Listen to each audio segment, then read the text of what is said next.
যখন আমরা স্লোগান শুনি জয় শ্রীরাম জয় শেখ হাসিনা, এই স্লোগান কি হিন্দুদের স্লোগান হতে পারে? এই স্লোগান হচ্ছে আওয়ামী লীগের স্লোগান।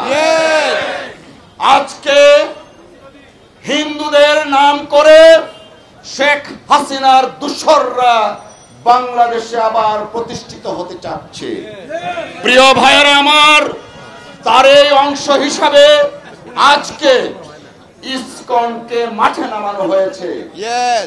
প্রিয় বন্ধুরা আমার, ইসকন যখন মাঠে নামে তখন আমরা দেখি পশ্চিমবঙ্গের বিজেপির নেতা শুভেন্দু সরকার অধিকারী ওখানে দাঁড়িয়ে লাফায়। কার নির্দেশে এগুলো হচ্ছে? একদিকে শেখ হাসিনা ওয়াজেদকে আশ্রয় দিয়েছে ভারত, তাকে সর্বোচ্চ মেহমান হিসাবে আশ্রয় দিয়েছে। মোদী সরকার শেখ হাসিনাকে ব্যবহার করে শুভেন্দু সরকারকে কলকাতায় রেখে আর এইদিকে ইসকনকে মাঠে নামিয়েছে। প্রিয় বন্ধুরা আমার, এই যে যুগসূত্র, সেই যুগসূত্র কিন্তু বাংলাদেশের মানুষ বুঝে গেছে।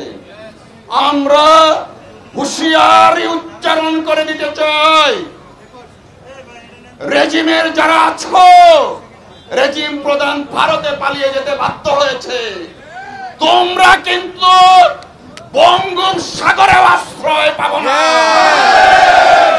প্রিয় বন্ধুরা আমার, আইনজীবী সমাজের উদ্দেশ্যে আমি একটা কথা বলতে চাই। বিগত 17 বছর আপনারা রাজপথে ছিলেন, ফ্যাসিস্ট রেজিমের পদত্যাগে নেতৃত্ব দিয়েছেন। আজকে আমার ভাই আমাদের মাঝখান থেকে হারিয়ে গেছে।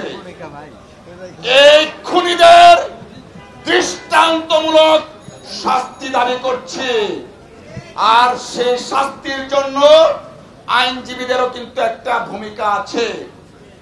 দুঃখজনক ভাবে অনেক আইনজীবী আছেন ফ্যাসিস্ট রেজিমের আসামি যারা, তাদের মামলা মোকদ্দমা করছেন। অফকোর্স আইনের অধিকার পাওয়ার প্রত্যেকের আছে, তাই বলে আমি আমার ন্যায় নীতি বিসর্জন দিব তা কিন্তু হতে পারে না।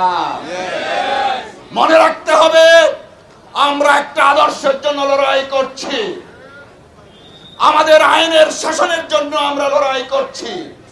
আইনের শাসনের যারা বাধা দেবে তাদের সাথে আইনজীবী সমাজ থাকতে পারে না, পারবে না ইনশাআল্লাহ। প্রিয় বন্ধুরা আমার, বক্তব্য প্রলম্বিত করব না। আমাদের দলের সভাপতি আছেন, তিনি কর্মসূচি ঘোষণা করবেন।